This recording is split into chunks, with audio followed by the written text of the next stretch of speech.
আসসালামু আলাইকুম বন্ধুরা, সবাই কেমন আছেন? আশা করি ভালো আছেন। তো যারা টিকটক ইউজ করেন, যাদের টিকটক আইডিটা মোবাইল নাম্বারটা লগ ইন করা আছে, এখন ধরেন আপনার সিমটা হারিয়ে গেছে, এখন নাম্বারটা কীভাবে চেঞ্জ করবেন তো আপনাদের ওইটাই দেখাবো। তাহলে চলুন আমার সাথে। যে কথা বলছিলাম, আপনি মোবাইল নাম্বারটা চেঞ্জ করবেন। তো প্রথমে আপনি এই উপরে লেখা আছে 3 ডট, এখানে ক্লিক করবেন। ক্লিক করার পরে নিচে আছে সেটিং এন্ড প্রাইভেসি, এখানে ক্লিক করবেন। এখানে ক্লিক করে লেখা আছে অ্যাকাউন্টে ক্লিক করবেন।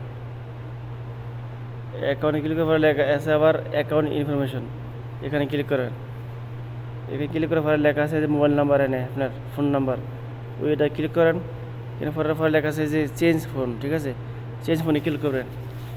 চেঞ্জ ফোনের পরে আপনি বাংলাদেশ থাকলে বাংলাদেশের নাম্বারটা দিবেন, বাংলাদেশের লোকেশন এখানে নেবেন, পরে নাম্বারটা দিবেন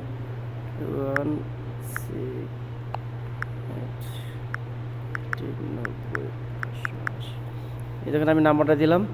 পরে সেনে ক্লিক করবেন, ঠিক আছে। সেনে ক্লিক করার পরে দেখবেন আপনি নতুন নাম্বারে এই যে কোড নাম্বার দেবে, ঠিক আছে। ভেরিফাই কোডটা গেলে কোডটা বসা দেবেন, দেখবেন নাম্বার চেঞ্জ হবে, ঠিক আছে। আশা করি বুঝতে পারছেন।